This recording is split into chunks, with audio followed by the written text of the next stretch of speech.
wanted to talk about some of the books I've got this autumn. All of the autumn book fairs have wrapped up, and I've purchased everything I want online. So I've got a couple handfuls of books, maybe 30 or so, that I'd like to talk about. First, I have these two books I was able to find on Mercari, which is kind of like a Japanese eBay website. It's not too easy to find English books on there. They have lots of classics and stuff, but there's a lovely seller selling these two for a cheap price, and I was happy to get them. The first one is The Life of Tufu by Eliot Weinberger, which is kind of like a poetic interpretation of an autobiography or a biography of Tufu, the Chinese poet from the Tang Dynasty. I've never read any Tufu, but I've read Li Po, and they kind of go together. I know their poems are often published together. And Eliot Weinberger is like a really famous scholar of Chinese poetry and translator and stuff. And it's from New Directions, and it's this really teeny tiny book that I'll be able to read in an afternoon, so kind of a no-brainer. I also got the Waste books from the same seller by Georg Christoph Lichtenberg, which is one of the first MYRB books I remember ever hearing about back when I was working at Barnes & Noble maybe 10 years ago. I remember I wanted this one and The Peregrine and Hindu Holiday, and I haven't bought any of those until I got this one. Lichtenberg was like a German scholar, thinker, writer in the 18th century, and these are kind of his commonplace notes, little bits and bobs that he collected over the years, and I wanted to read this one for a long time, so thank you to that seller. I was really happy to find these ones. A couple more from New Directions. I got two from César Aira, whose books I really love and I'd like to talk more about in the future, and I'm planning to read a couple of his books in the coming months. I got this one, Festival and Game of the Worlds, which all of Aira's books from New Directions are in this small paperback size, so I keep them all together and they look pretty nice on my shelf. I guess this is two novellas together, but I think, this is the first one of Aira's I have that isn't translated by Chris Andrews. This is by Catherine Silver, so that'll be interesting to see. And then I got this one for like 200 yen from Amazon in Japan. One of these storybook ND editions. I haven't collected any of these yet, but the titles and the writers are pretty good, Osamu Dazai and Krasnohorkai, Clarice Lispector. These are like short little stories that they put out in these nice hardcovers, kind of like little golden books. So for 200 yen, like it's I can't pass that up. Okay, I have a handful of books that I found at a bunch of different used bookstores in Kyoto and Osaka. Some were from Book Off, some were from some more local used bookstores. First, I got Slow Learner from Thomas Pynchon. I actually have another copy of this one in the States, but it's that like white version with kind of the like loose leaf paper style marker font, and I remember it was kind of beat up, and I always liked this cover more, so when I found it I thought I would go for it. Pynchon's great. I haven't read any of these stories yet, so I'm looking forward to getting to them soon, probably after I read Against the Day. I got a handful of like literary criticism books as well. I got these two from Northrop Frye, Fables of Identity and Anatomy of Criticism. I think Fables of Identity is an earlier one of his works of criticism, and there's stuff in here about Blake and Emily Dickinson and Wallace Stevens. And this seems like a newer edition, and it's got like his thoughts on criticism in general, with a foreword from Harold Bloom, so I'm excited to get to these someday. I've never read any Northrop Frye, but I do like some lit crit. To follow that, I found this book called Literary Architecture, Essays Toward a Tradition by Ellen Eve Frank, and this is a hardcover from California University Press, I think. Yeah, University of California Press. This book is heavy. This is like a really heavy book. I guess there's all these photos in it of architecture as described in these four writers, and so particularly, of course, I'm interested in Proust and more and more Henry James is like entering my consciousness, and I'm planning to read James for the first time soon. I've been sort of collecting some of his books, so hopefully this gives me some insight for that stuff. The last one I found was The Prison House of Language by Frederic Jameson, who I believe passed away quite recently, and that was the main reason I went for this book when I found it. A critical account of structuralism in Russian formalism. I was looking through it, and there are some writers I'm interested in here, but there's a little too much underlining. For my taste, it's a little bit too conspicuous, but I think I saw this one like within days of him passing, so I thought it was a kind of a sign to give it a shot. Jameson was a big-time Marxist thinker and literary critic in the 20th century, so it's a topic that it's easy to find books on out here, this kind of Marxism and post-Marxism thought. I'm not well versed in that stuff, but it's interesting and it's cheap, so I'm buying up. I've got a bit of a treasure trove of these types of books that maybe one day I'll decide I'm interested in diving deeper into that kind of stuff.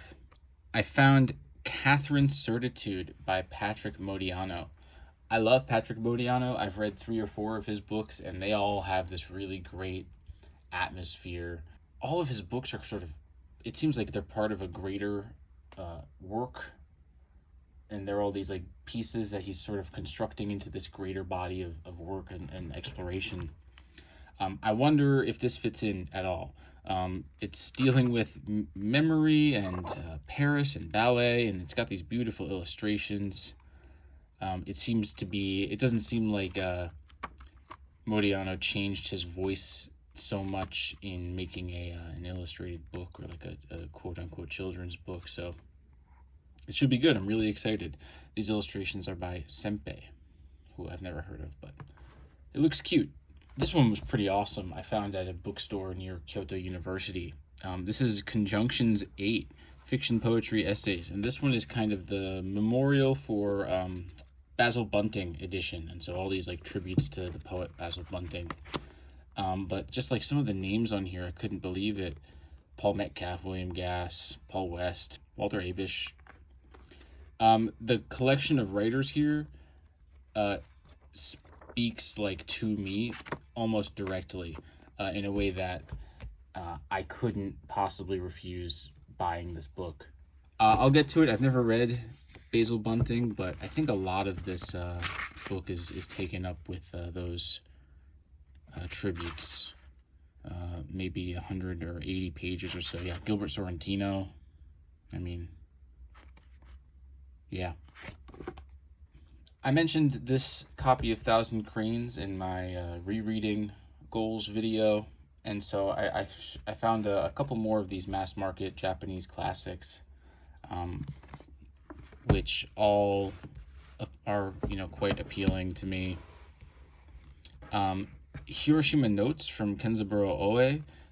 These are like I think they're essays about Hiroshima, which I think Oe is sort of regarded as like one of the foremost like writers as far as like literary writers who explored Hiroshima. Like he's got at least 1 or 2 books about it, and this one is like this really cool YMCA press with the name in katakana on the side there. Hiroshima Notes. A Dark Night's Passing by Shiga Naoya, or Naoya Shiga, who I talked about in the Japanese Gems video. This book is dirty. And it's like crispier than I would like. But I think this book, he's only got like 3 books that have been translated into English, which is quite a shame because I loved The Paper Door so much. So I saw this one and it's not in print. I don't think you can really get like a new copy of Dark Knight's Passing. You've got to find one of these older editions. So I'm really excited to read this book. I loved The Paper Door. Yeah, this one you can tell it was someone studying English because they've underlined all of these sort of uncommon words, foreboding and seediness. Last, I have this Glimpses of Unfamiliar Japan by Lafcadio Hearn, which is this beautiful mass market book. And Lafcadio Hearn was like one of the first people to explore like the reopened Japan and write about it. So these are all essays about Japanese culture and history and stuff from what he learned in his time here, and he's sort of been embraced by Japan almost as a an honorary Japanese citizen or Japanese writer. These are supposed to be classic essays, and I'm really excited to get to them. And again, yeah, I really love this cover. All right, I have a few more book fair books. First, I've got the Collected Poems of John Ciardi, who I've never heard of, but this book is huge, from Arkansas. And I guess Ciardi was like a big time poet in the mid 20th century, and he like did performances on TV and stuff, and he was probably most famous for his translation of Dante. I guess a lot of people who were studying Dante in like the 50s, 60s, 70s were reading his translations, and I think you can still buy them pretty easily. Poetry's kind of a mixed bag for me. I don't really know what to expect, but this whole giant book was 200 yen, and that's I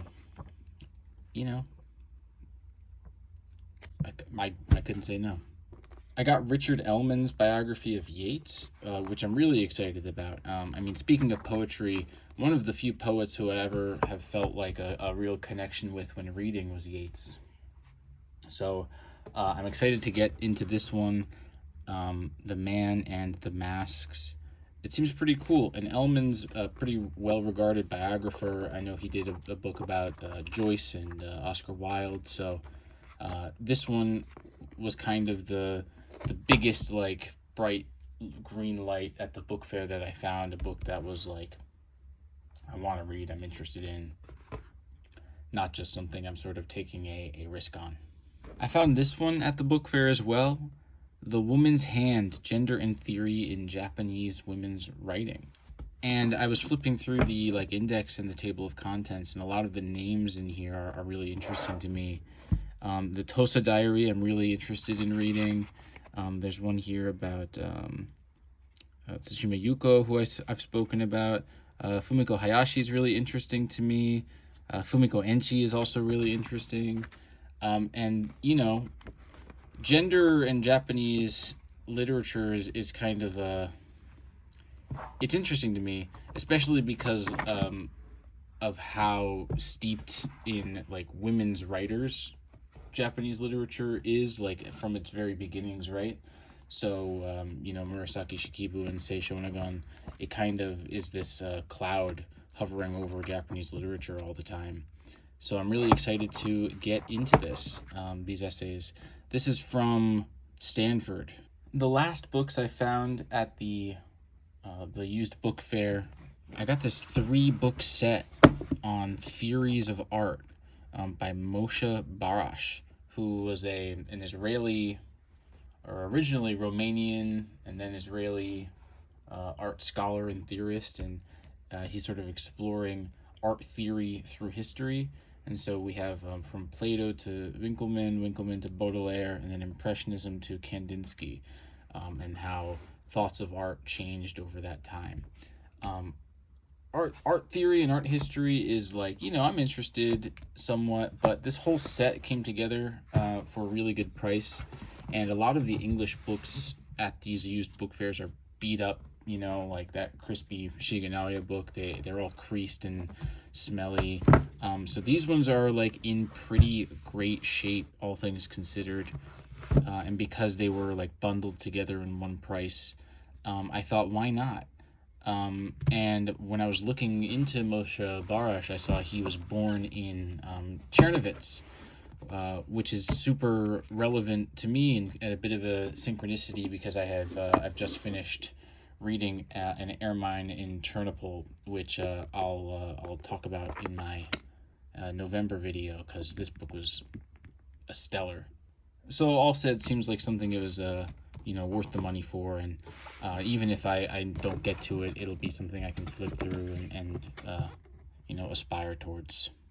All right, this last set, these are all ones I bought online. Some of them I pre-ordered, or I found good deals online. So The first one is Kafka's Diaries, and I was waiting for this the Schocken paperback to match my other Kafka books. And these diaries, of course, are super interesting, and a lot of interesting things have been like gleaned from these pages and these entries. But I think it played a really big role in Solenoid, and that's what really got me interested in buying a copy and reading the diaries. It's huge. There's so many notes. I don't know when I'll get to it, but you know, it might be good to have like by the bedside and read an entry or two at night over a few months. I got these two books by Miklos Senkuti, which is how I know how to say that name. Marginalia on Casanova and Black Renaissance, and both of these are part of his Saint Orpheus Breviary, which is his kind of attempt at like synthesizing European culture over, you know, 8 or 9 books that he wrote over 30 or 40 years. So in that regard, it reminds me of Roberto Colasso, who I've begun to read and whose books I've begun to collect and intend to read through. I think this one deals with Casanova and maybe Senkuti's like philosophy of love, and then this one deals more with some of the larger figures of like Renaissance history, Monteverdi, Brunelleschi, Elizabeth Tudor, and Senkuti is like a Hungarian modernist, and I first heard about him from the book Prey, which has been translated completely. I think also by this press, this Contramundum press. And Prey is supposed to be this big, like, high modernist, expansive novel of Europe in the middle, like, 1920s and 30s. So I heard about that, and I was really interested in it, and he's been on my radar ever since. I have Prey back in the States, but I found these two online for a good price. So unfortunately, I don't think the entire series has been translated. I don't know if there are any plans to translate the further installments, but I will get to these and read them happily. And worst case, they'll be kind of a supplement to my Colasso readings. I got A Dream Come True, the collected stories of Juan Carlos Onetti, from Archipelago Books, of course, and translated by Catherine Silver, whose name I just saw. The César Aira book. Yeah, there it is. That's great. I love that. Onetti, I heard about, I think, the book A Brief Life, something like that I'd heard about.